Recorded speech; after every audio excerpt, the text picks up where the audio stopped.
భయ్యా అన్న కల్కి సినిమా ఎలా అనిపించింది అన్న మీకు? సూపర్ భయ్యా. అసలు సినిమా అసలు మైండ్ బ్లోయింగ్. 3 ఉంటాయి భయ్యా దాంట్లో.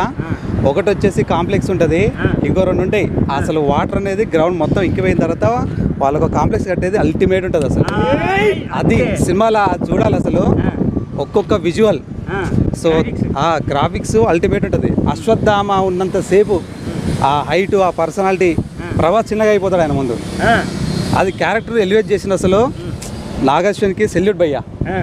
అది మాత్రం అల్టిమేట్ ఉంటుంది. రాసి పెట్టుకోండి. ప్రభాస్ అన్న గురించి ఇక నేను చెప్పొద్దు బ్రదర్, ఫ్యాన్స్ ఒప్పుకోరు కూడా. అసలు మాటలు లేవు, అల్టిమేట్ ఉంటుంది ఇక ప్రభాస్ది. ప్రభాస్ భయ్య అది ఒక్కొక్క విజువల్ చూస్తుంటే అసలు గూస్ బంప్స్ ఇంకా నాకు వస్తూనే ఉన్నాయి, తగ్గలే రావు. ఎట్లా చూడు పెరుగుతూనే ఉన్నాయి. ఇంకా సినిమా 3,000 కోట్లు భయ్యా, రాసి పెట్టుకో. ఇది అసలు వరల్డ్ వైడ్ మనోడు హాలీవుడ్కి వెళ్ళిపోయాడు. కింగ్ కాంగ్, హల్క్, ప్రభాస్ అంతే ఇక తిరగలేదు. అవతార్ గురించి ఎందుకు భయ్యా, ఇండియన్ సినిమా ఇది. అవతార్ ఎవడో బొమ్మలు పెట్టి తీసిండు. మనోడు ఎట్లున్నాడు, కట్అవుట్ చూసి కొన్ని నమ్మాలంటారు కదా, నమ్మాలి డూడ్.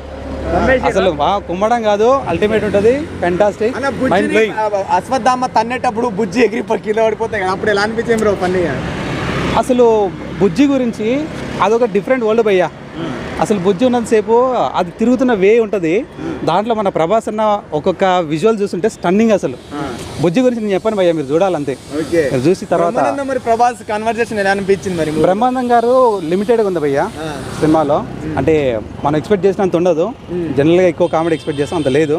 సినిమా అంతా మనల్ని ఒక ట్రాన్స్లో తీసుకుపోయింది. సో అంతవరకు ఉంది సినిమా అంతా.